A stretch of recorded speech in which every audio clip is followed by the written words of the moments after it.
모두들 반갑습니다. 저는 이 채널의 매니아인 40대 남자입니다. 여기 사연은 평범한 이야기가 없어 제가 사연을 보낼 일은 없겠구나 생각하고 지내왔는데 6개월 전 저에게 벌어졌던 충격적이고 끔찍한 이야기를 보내면 꽤 많은 분들이 들어주실 것 같아 글을 쓰게 되었네요. 반전이 한 번도 아니고 여러 번 나오는 사건을 낱낱이 써보겠습니다. 끝까지 들어주시면 절대 후회하지 않을 재미를 느끼실 테니 귀를 기울여 주시길 바랍니다. 제가 고등학교 1학년 때 부모님이 한날 한시에 돌아가셨습니다. 부모님은 밥차를 하셨는데 낮과 밤을 가리지 않고 지방으로 출장을 가셨는데 그날도 열심히 일을 하시고 집으로 돌아오시는 길에 졸음운전을 하시다가 낭떠러지에 추락해서 세상을 떠나셨답니다. 저는 슬픔으로 하루하루를 보내다가 곧 현실의 벽을 마주치게 되어 사회에 뛰어들게 되었어요. 가난했던 부모님이 남겨주시고 간 게 하나도 없었으니 스스로 힘으로 인생을 살아가야 했답니다. 부모님과 살던 월세방을 빼고 가격이 싼 고시원에 들어가 낮에는 학교를, 밤에는 패스트푸드점에서 알바를 했어요. 벌이가 좋진 않았지만 굶지 않고 학창시절을 보낼 수 있었네요. 그리고 대학은 꿈도 꾸지 못했습니다. 공부를 잘했으면 학자금 대출을 받았으라도 대학에 갔겠지만 부모님이 돌아가신 후부터 공부와 담을 쌓아버렸으니 자연스레 대학을 포기하고 20살이 되자마자 카센터에 취직해 열정페이를 받고 일했답니다. 기본급이나 최저시급이 정해지지 않은 88만원 세대로 수년 동안 일하며 돈을 모으지 못했지만 많은 기술과 지식을 쌓을 수 있었어요. 자동차 정비 자격증을 여러 번 도전해서 취득하게 되었고 20대 중반에 다른 카센터로 스카웃을 받고 떠났을 때부터는 월급다운 월급을 받기 시작했습니다. 그렇게 쉬지 않고 앞만 보고 일했더니 서서히 돈을 모아가기 시작해서 30살 때까지 허리띠를 졸라매며 살았던 것 같습니다. 그렇게 3년을 더 열심히 일해서 저만의 카센터를 차리게 되었어요. 은행 빚이 절반이나 되긴 했지만 젊은 나이에 사장님이 되어 무척이나 기뻤답니다. 저는 따로 직원을 두지 않고 홀로 카센터를 운영했어요. 그것 또한 돈에 욕심이 있어서 그랬죠. 하늘에 있는 부모님이 저를 도우려고 하셨는지 매일같이 차를 고치러 오는 사람들이 넘쳐났고 제가 벌어들이는 돈은 감당이 되지 않을 정도로 많았습니다. 나중에 직원을 2명이나 구해봤는데도 일선과 자리가 카센터가 좁아서 고칠 차들이 오래 기다려야 했어요. 그래서 카센터 2곳을 인수해 더 많은 손님을 받을 수 있었답니다.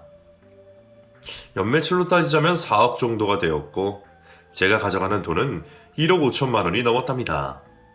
이 정도면 목표했던 것보다 성공한 건데 또 욕심이 생기더라고요. 카센터 일은 직원들에게 맡길 수 있어서 그 시간에 다른 뭔가를 해보기로 했답니다. 평소 자동차 부품이 비싸게 느껴졌던 저는 저렴하게 부품을 만들어 소비자들에게 부담을 줄이면 어떨까 하고 계획을 세우기 시작했고 부품 개발자들을 만나 보다 저렴하게 자동차 부품을 제작했습니다. 제가 만든 부품은 특허까지 냈고 전국에 유통시키기까지 3년의 시간이 걸렸어요. 부품 사업은 날이 갈수록 번창해서 카센터의 수익을 넘어서게 되었습니다.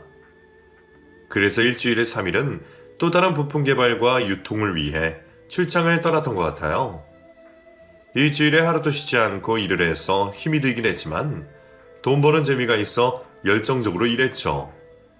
제 나이 40살이 될 때까지 일 말고는 아무런 취미 활동도 연애도 하지 않았습니다. 하늘 아래에 피부치 하나 없이 혈혈단신으로 살아온 지 23년이 지나올 때까지 앞만 보고 달렸더니 사무치게 외로워졌습니다. 이제는 돈도 잘 벌고 있고 자리도 잡았으니 다른 꿈을 꾸었죠. 여우 같은 마누라와 결혼도 하고 토끼 같은 자식도 낳아서 무한한 사랑을 주고 싶었습니다. 제가 결혼하고 싶다는 의사를 여러 군데 말을 했더니 지인들이 발벗고 좋은 여자를 소개해 주었습니다. 그렇게 많은 여자들과 선을 봤는데 제 마음이 움직이지 않아서 한 번의 만남으로 그치기를 반복했습니다. 그러다 카센터 근처 미용실 사장님이 단골 손님 중 저와 잘 어울릴 것 같다는 여자를 소개해줬습니다. 며칠 뒤 카페에서 그녀를 처음 만나게 되었을 때는 다른 건 아무것도 보이지 않고 오롯이 그 여자만 보였답니다. 첫눈에 반하는 게 이런 거라는 걸 40살이 되어 알게 되었죠. 세경씨, 저 세경씨한테 반했습니다. 첫눈에 반했다고요. 네? 정말요? 저를 좋게 봐주셨다니 감사하네요. 우리 오늘부터 사귀읍시다. 저와 결혼을 전제로 만나주시면 안 되겠습니까? 저희 만난 지 30분밖에 안 됐는데 벌써 결혼 이야기를 하세요? 그게 무슨 상관입니까? 세경씨를 처음 본 순간 제 아내가 될 거라는 확신이 들었어요. 저나 세경씨나 나이가 좀 있으니 좀 서둘러도 나쁠 거 없잖아요. 저를 보자마자 결혼까지 생각하시다니 너무 민망해요. 세경씨는 얼굴이 빨개지더니 엷은 미소를 보이다가 이내 제 마음을 받아주기로 하고 연애를 시작했습니다.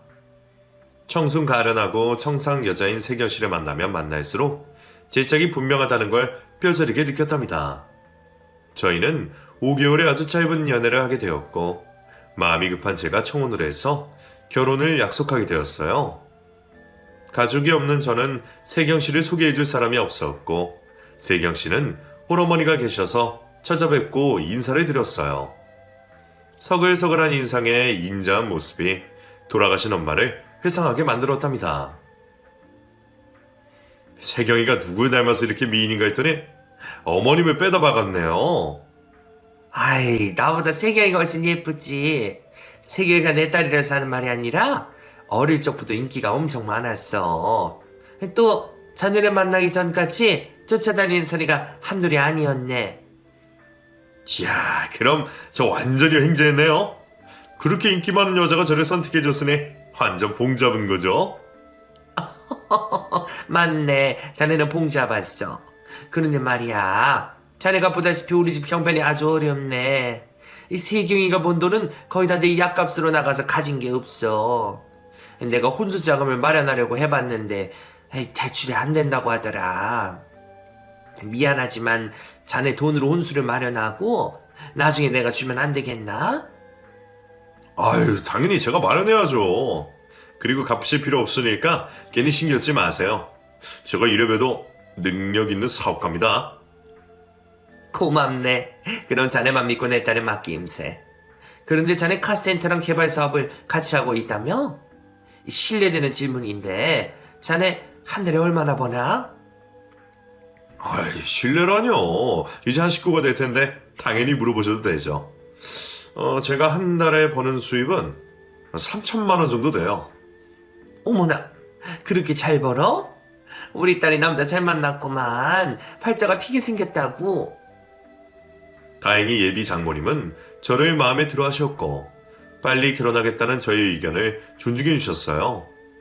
저나 세경씨는 결혼식에 부를 사람이 많지 않아서 스몰 웨딩을 올리고 부부의 연을 맺었습니다. 신혼생활 3개월 차까지는 얼마나 행복하던지 이 좋은 걸 왜 이제야 했나 싶을 만큼 후회가 들었답니다. 아내를 더 빨리 만났더라면 더 오래 행복을 느꼈을 테니까요. 그런데 누구나 그렇듯이 결혼 생활을 100% 만족하진 못했어요. 결혼한 지 4개월이 지나자 장모님이 노골적으로 돈을 요구하셨습니다.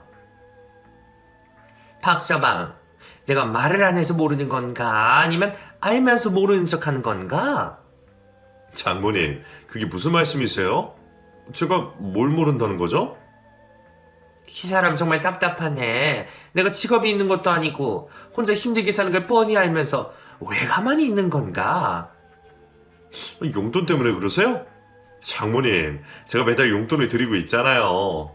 한 달에 100만 원이면 생활하는데 큰 어려움이 없지 않으신가요? 뭐야?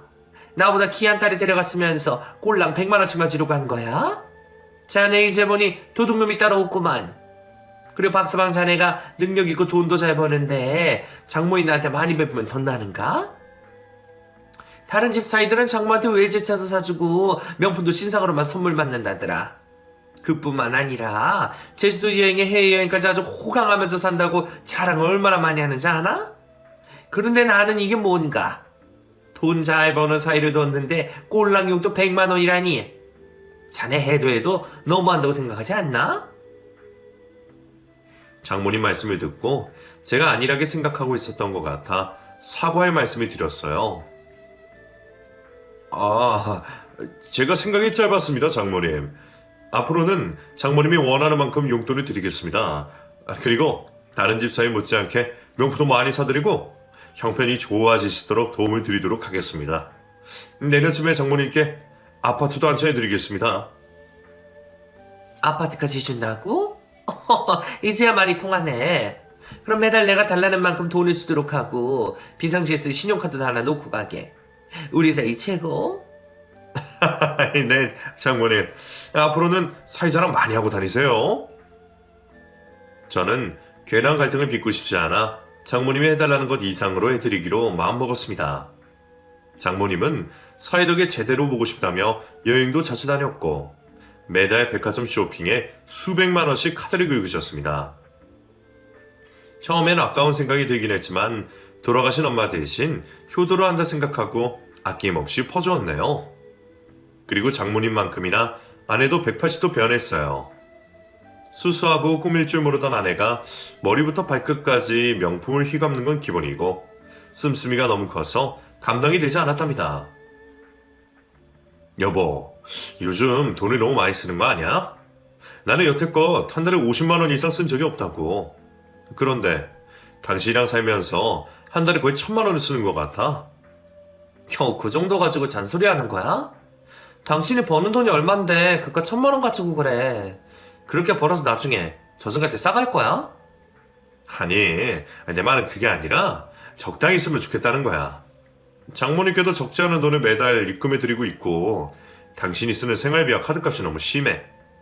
우리도 나중에 아이를 낳아서 기르려면 좀 아껴야 하지 않겠어? 아이? 여보, 우리가 결혼한 지 얼마나 됐다고 벌써 아이 타령이야. 앞으로 5년은 임신할 생각 없어. 그러니까 내 씀씀이 가지고 시비 걸지 마. 아내가 당장 2세를 갖고 싶지 않다는 말은 진작부터 해서 배려하기로 했는데 5년이나 기다려야 할 줄은 몰랐습니다. 5년? 여보, 그럼 우리 나이 40대 중반이야. 너무 늦은 나이에 아이를 가지면 힘들다고 했어. 애는 당신이 가져? 내가 알아서 자식 낳아줄 테니까 당장은 나한테 임신하라 마라 하지 마. 그렇게 자식을 가지고 싶으면 나랑 엄마한테 더 잘해봐. 혹시 알아? 내 생각이 바뀌어서 더 빨리 애를 낳을지? 아, 그래? 알겠어. 그럼 내가 2배로 더 잘하도록 할게. 아내의 말 한마디에 장모님과 아내에게 더 많은 돈을 쓰게 되었습니다. 돈이야 계속 잘 벌리고 있었으니 아깝게 생각하지 않고 베풀었네요. 이렇게 가정에 충실하고 장모님께 돈으로 남아 효도를 하고 있었는데 희한하게 장모님은 단 한 번도 저를 처가에 부르시지 않았습니다. 밥이라도 한 끼 챙겨주시면 감동이라도 할 텐데 초대를 절대 하시지 않더라고요. 그래서 제가 먼저 연락드리고 처가에 찾아뵙겠다고 하니 바쁘다는 말씀만 하시고 전화를 끊으셨어요. 이에 아내에게 장모님께 서운하다고 했더니 자기 엄마가 밥 해주는 기계냐며 저에게 불만의 목소리를 높였습니다. 우리 엄마가 노년을 즐겁게 보냈다고 친구들 만나고 놀러 다니느라 바쁜 건데 이해 좀 못해줘? 사이밥 차려주지 않았다고 불만이라니. 당신 엄청 보수적이다. 아니 그게 아니라 나는 부모님 없이 오랜 시간을 혼자 살았잖아. 그래서 장모님을 자주 뵙고 싶어서 그런 거야. 친엄마처럼 가까워지고 싶다고. 당신이 외롭게 살아온 건 이해가 되지만 그렇다고 해서 우리 엄마한테 장모 노릇하라는 건 억지야. 아, 알았어. 당신 하는 말 이해했으니까 그만하자. 진작에 그럴 것이지. 그리고 우리 엄마 다음 달에 일본 온천 여행 가신대. 당신이 두둑하게 용돈 좀 챙겨드려. 또 여행을 가신다고? 여행을 한 달에 몇 번을 가시는 거야? 장모님이 가져가시는 돈이 얼마나 많은 줄 알아? 우리 엄마한테 쓰는 돈이 그렇게 아까워? 싫으면 주지 마. 그렇게 말하고 방문을 세게 닫고 들어갔습니다. 아내와 장모님이 둘이서 고생하며 살아와서 이런 건 알겠는데 저에게 너무 많은 걸 요구하는 것 같아 스트레스가 심해졌어요. 딸 가지고 장사한다는 말이 뭔지 뼈저리게 알 수 있었죠. 저는 카센터 운영과 자동차 부품 사업이 계속 잘 되고 있어서 매일 바쁘게 일하고 퇴근했어요. 또 부품 사업 때문에 지방과 해외에 출장 갈 일이 잦아서 일주일에 이틀에서 사흘을 집을 비웠답니다. 아내가 저를 만나 씀씀이도 커지고 냉랭한 태도가 섭섭하긴 했지만 집을 떠나 며칠 얼굴을 보지 못하면 사무치게 그립더라고요. 평생 여자를 만나본 적도 없었고 깊이 사랑해본 사람이 없어서 아내를 더 많이 사랑했던 것 같습니다. 여하튼 출장지에 가서 아내 목소리가 듣고 싶을 때 영상통화를 걸면 10번 중에 겨우 한 번을 받아주었어요. 여보, 왜 이렇게 연락이 안 되는 거야? 당신한테 무슨 일이 생긴 줄 알고 걱정하던 참이었어. 이런 무슨 일? 매일 보는 부부인데 출장 나가서 또 꼭 이렇게 확인 전화를 해야겠어? 내가 딴짓이라도 하고 있을까봐 이러는 거야? 여보, 무슨 말을 그렇게 해? 난 당신이 보고 싶어서 영상통화를 건 거야. 다른 의도는 전혀 없다고. 당신은 나 안 보고 싶어? 맨날 보는데 보고 싶긴 뭐가 보고 싶으냐? 일하는데 방해하고 싶지 않으니까 열심히 하고 와. 당신 주말 지나서 집에 오지? 일이 길어져서 다음 주 화요일쯤에 갈 것 같아. 그럼 돈 좀 붙여줘. 이번 주말에 엄마랑 둘이 여행 가기로 했어. 또 여행? 여보, 그러지 말고 나도 같이 가면 안 될까? 이번 기회에 장모님이랑 더 친해지면 좋지 않겠어? 됐네요. 여자끼리 가는 여행이니까 괜히 낄 생각하지 마. 다음에 제주 누나 갈 때 같이 가든가. 그래? 그럼 꼭 제주도 여행 갈 때는 같이 가는 거야? 에휴, 알았어. 알았으니까 끊어. 나 피곤해. 아내는 신혼 6개월 뒤부터는 퉁명스러워졌고 저와 시간 보내는 걸 좋아하지 않더라고요. 물론 부부가 같이 살게 되면 겪는 과정이라 이해하고 지내려고 해봤는데 저는 시간이 지나도 아내가 너무 사랑스럽고 좋아서 부부 사이가 좋아지길 바랬답니다. 하지만 아내는 저와의 잠자리도 피했고 작은 스킨십조차 허락해주지 않았습니다. 여보, 우리 같이 잠을 잔 지 한 달이 넘었어. 난 당신이 아직도 처음 본 순간처럼 애틋하고 사랑스러워. 제발 내 마음을 알아줬으면 좋겠다고. 당신 짐승이야? 부부관계는 서로가 원할 때 하는 거야. 한 사람이 싫다 하면 기다려줘야 한다고. 나도 알지.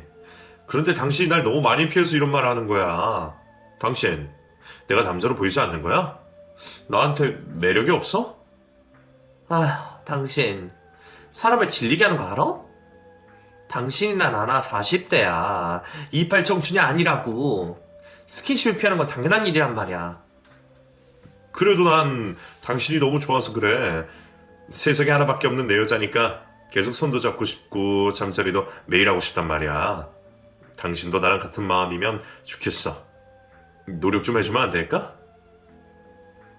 그러자 아내는 짜증스럽고 귀찮다는 듯이 알았다, 알았어. 한번 해주면 될 거 아니야.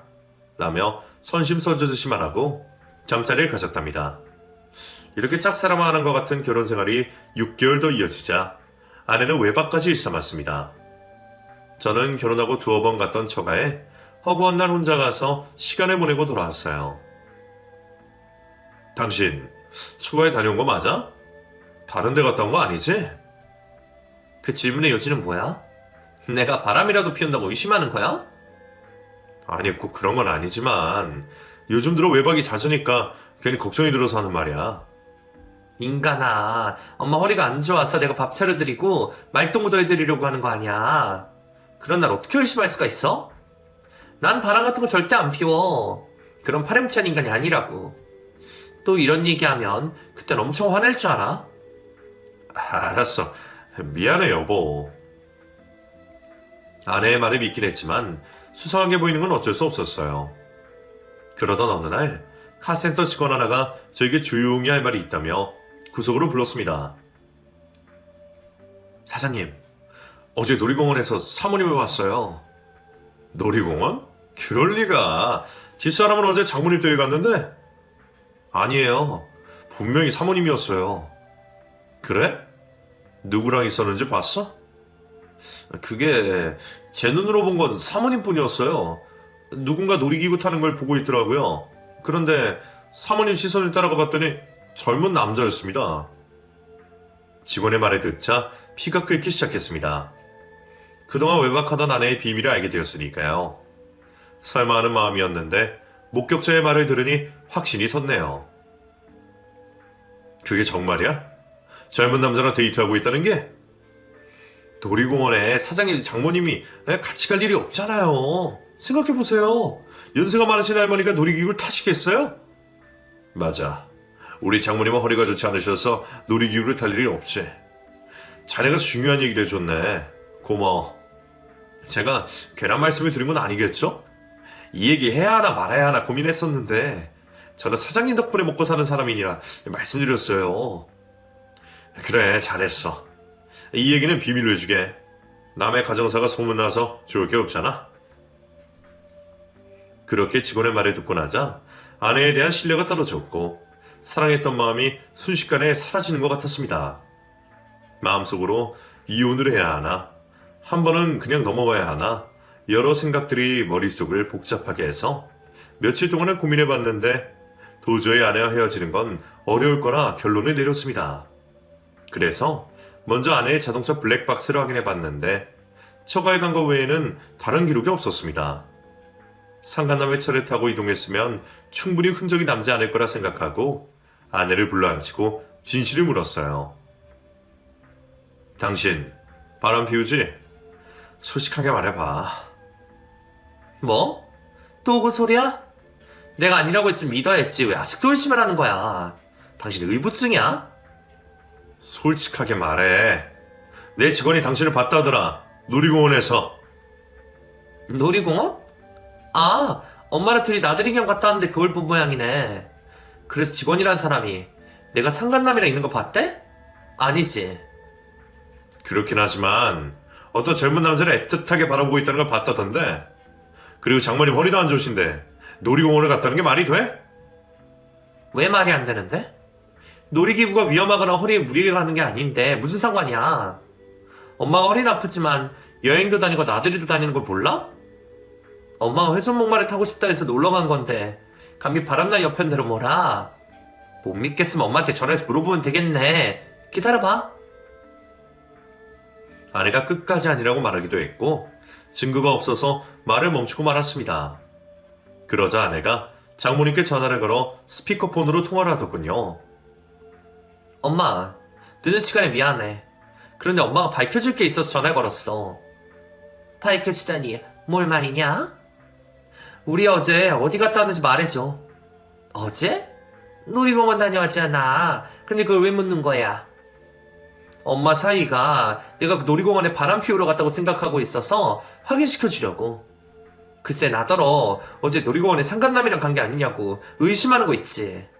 지금 옆에서 같이 듣고 있으니까 엄마가 해명 좀 해줘. 뭐야? 감히 내 딸을 의심해? 박서방, 자네 할 일이 그렇게 없어. 장모님, 진짜 집사람이랑 같이 놀이공원에 가셨어요? 이 사람이 속고만 살았나?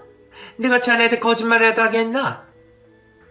저는 더 이상 의심할 증거도 없었고 장모님까지 놀이공원에 함께 갔다고 증명을 해주시니 꼬리를 내리고 말았답니다. 장모님 죄송합니다. 제가 실수를 했네요. 다시는 이런 일 없도록 하겠습니다. 자네 요즘 마음에 안 드는 게 한둘이 아니야? 이번 달 용돈은 지난 때보다 적게 보냈나? 죄송합니다 장모님. 대금 치료할 게 많아서 돈이 부족했어요. 집사람 통해서 드리도록 할게요. 알겠네. 다음부터는 내가 치사하게 돈 얘기하지 않게 제대로 좀 보내게. 결국 저만 의심만한 남편이 되어 호되게 혼이 나고 넘어갔습니다.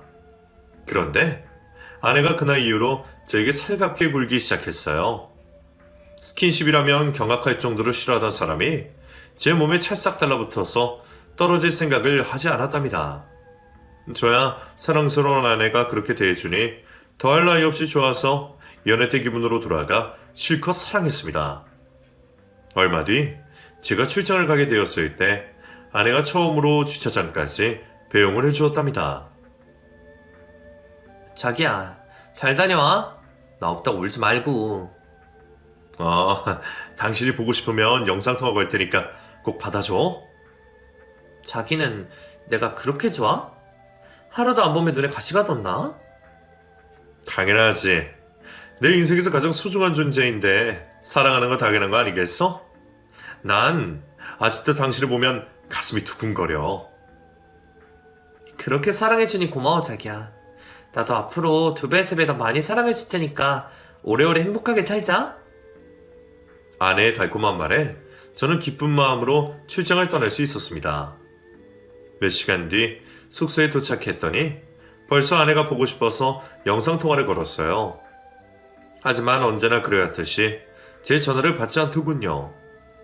그래서 일이 끝나고 통화해보자 판단하고 업무에 집중하고 같이 일하는 사람들을 만나 오랜 시간 회의하고 늦은 밤 다시 숙소로 돌아왔습니다. 이번에도 영상통화를 걸었는데 역시나 받지 않아서 섭섭하고 자존심이 상했네요. 그런데 잠시 후 아내에게서 전화가 걸려왔습니다. 자기야, 엄마랑 사우나에 있어서 전화 온 걸 몰랐네? 여기 여탕이라 영상통화는 안 돼. 사우나에 갔었구나. 시원하게 때 밀었어? 찌뿌둥한 몸이 한결 가벼워졌어. 그래서 오늘도 장모님 댁에 가서 자는 거야? 그래야지. 내가 엄마 집 아니면 갈 데가 있겠어? 그런데 아내의 목소리 뒤에서 남자 목소리가 들려왔습니다. 여보, 방금 누구였어? 목욕탕인데 왜 남자가 있지? 무슨 소리야, 남자라니. 어떤 아줌마 목소리가 걸걸해서 남자처럼 들렸나 보네. 자기야, 나 이제 그만 옷 입고 나가야겠어. 이따가 통화하자. 아내가 급하게 전화를 끊자 제 의심은 더 커졌습니다. 그래서 제 두 눈으로 처가에 가서 아내가 있는지 확인하기로 결심하고 곧장 차의 시동을 켜고 4시간을 달려 장모님 댁 앞에 도착했어요. 그런데 막상 초인종을 울리자니 밤 11시여서 망설여지더군요. 또 아내가 안에 없으면 바람 피우고 있다는 것이 기정사실이니 앞으로 벌어질 일이 두려웠습니다. 그런데 누군가 제가 서 있는 처가 현관문 앞에 다가오더군요. 바로 치킨 배달부였답니다. 이윽고 현관문이 열리며 장모님이 치킨을 받으셨어요. 저는 현관문을 잡고 장모님에게 물었습니다. 장모님, 늦은 시간에 죄송합니다. 집사람 안에 있나요? 그러자 장모님은 얼마나 당황했던지 치킨이 든 봉투를 놓치고 말았답니다. 박서방, 자네 출장 간 거 아니었나? 그런데 이 시간에 여기는 어떻게? 확인할 게 있었어요. 집사람 안에 있어요? 없어요? 없네. 때따라 오늘 우리 집에 온 적이 없는데? 예상대로군요. 집사람이 바람을 피우고 있나 봅니다. 오늘 여기서 잔다고 했는데 온 적이 없으니 상간남이랑 있는 것 같아요.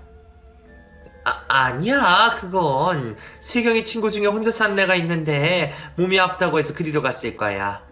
박서방, 아직도 내 딸이 바람 피운다고 생각하는 거야? 자네 의심하지 않기로 했지 않는가? 아까 전화 통화했을 때 분명히 남자 목소리가 들렸어요. 저한테는 사우나에 있다고 했는데 말이죠. 됐습니다.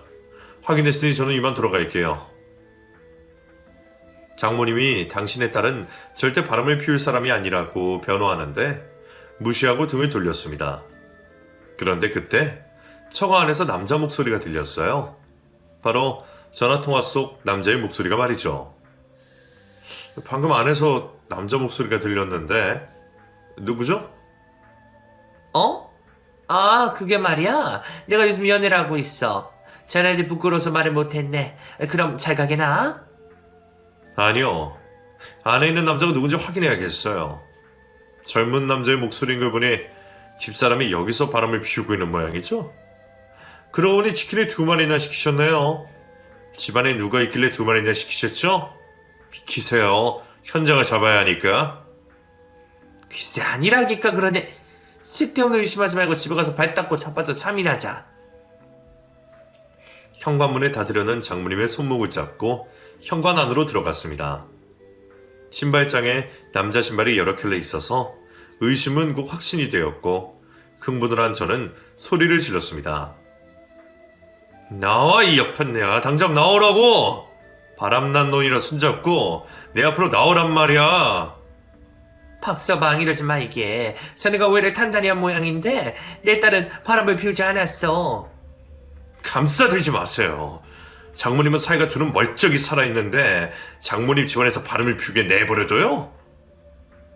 아니 바람이 아니라니까. 아이 미치고 팔짝 뛰겠네. 제가 여러 번 소리를 지르자 아내가 방문을 열고 나오더군요. 저는 아내를 밀치고 안방에 있는 남자가 누군지 확인했습니다. 그런데 방에 있던 남자는 이제 갓 중학생이 된 어린 소년과 초등학생으로 보이는 꼬마 둘이 있더군요. 목소리의 주인은 변성기인 중학생 소년인 것 같았습니다. 이게 어떻게 된 거야? 상가나무 어디로 가고 어린애들이 여기 있는 거지? 자기야 내가 다 설명할게. 일단 나가자. 어?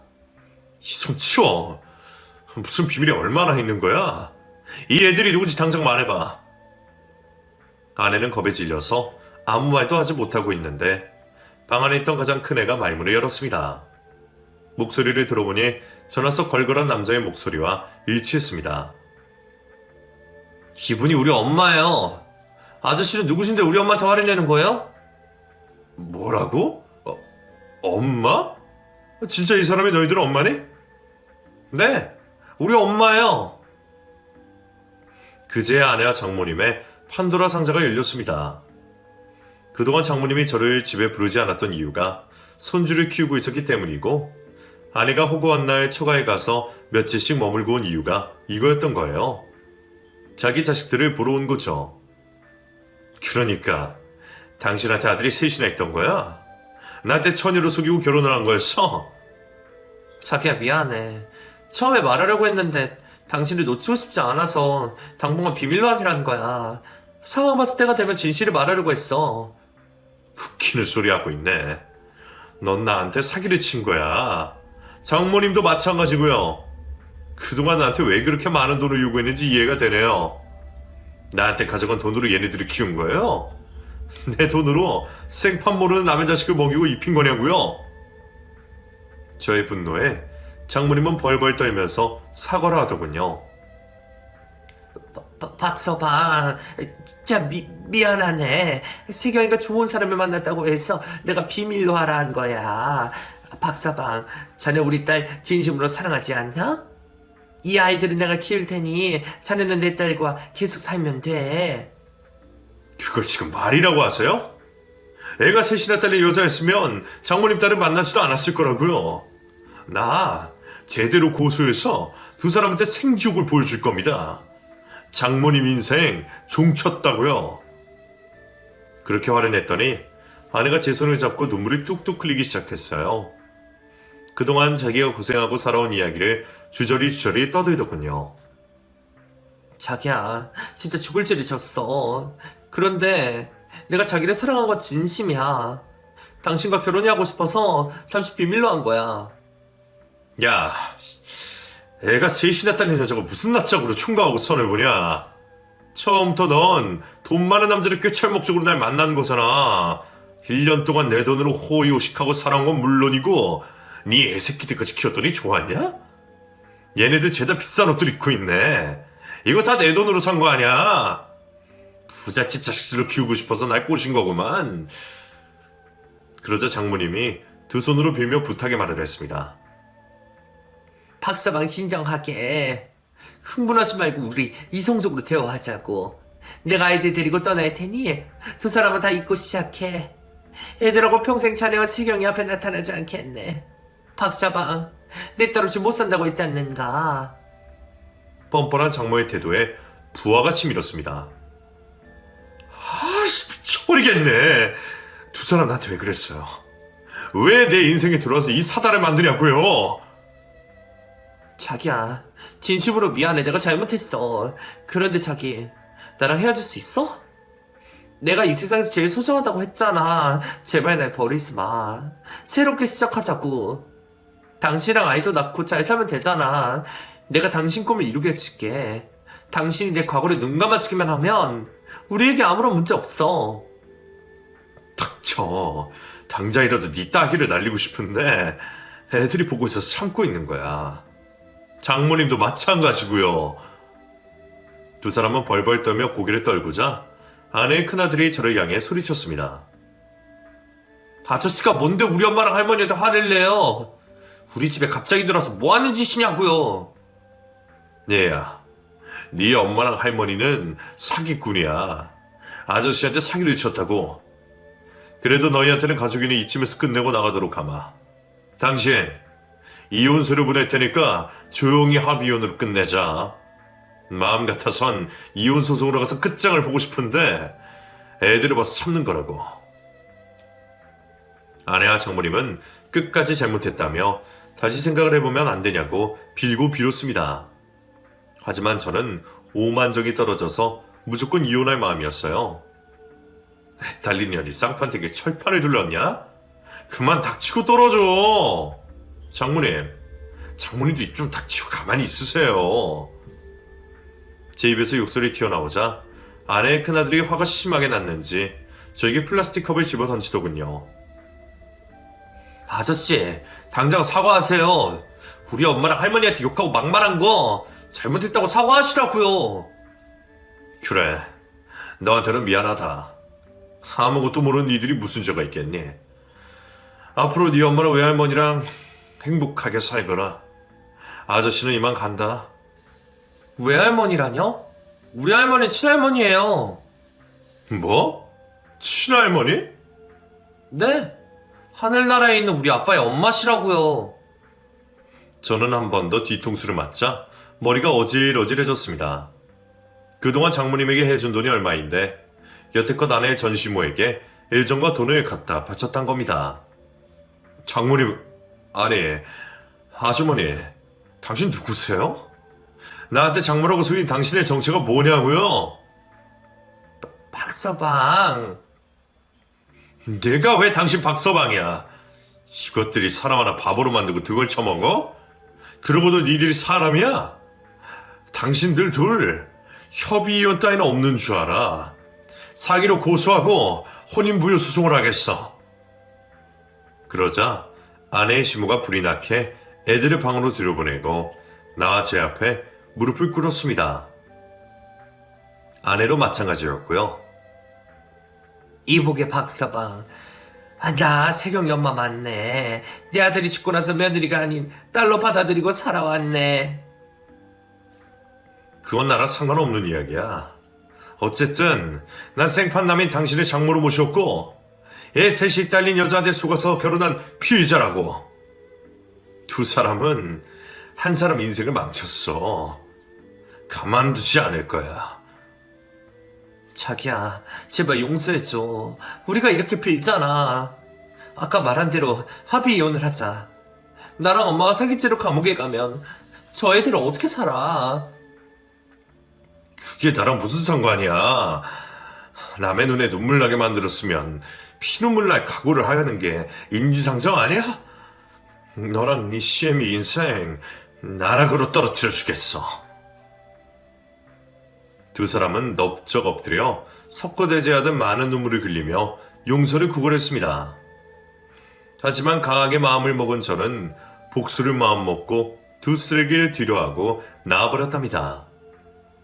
얼마 뒤 변호사를 선임해서 혼인무효 소송을 진행했고 사기죄로 형사고소를 했습니다. 재판은 제가 원하는 대로 흘러가서 혼인무효가 되었고 사기죄로 재판을 받았는데 판사님이 애들 셋을 키우는 걸 참작해 집행유예로 선고하더군요. 대신 저에게 막대한 위자료를 줘야 해서 전처는 빚더미에 앉아 뼈가 빠지도록 일해야 했습니다. 변호사에게 전해 듣기로 전처와 장모는 파출부와 택배 포장 알바를 하며 하루도 쉬지 않고 개고생을 하고 있다네요. 뒤늦게 아내의 진실을 알게 되고 참교육한 이야기를 주저리 떠들어봤는데 재밌으셨나요? 쉽게 사랑에 빠져버린 제 탓으로 시작된 악연이긴 하지만 후회는 없어요. 다음에 올 사랑을 성급하지 않게 기다릴 수 있게 되었으니까요. 당분간은 일에만 집념할까 합니다. 그럼 이만 물러갈 테니 댓글로 제 마음을 쓰다듬어 주시길 부탁드립니다. 안녕히 계세요.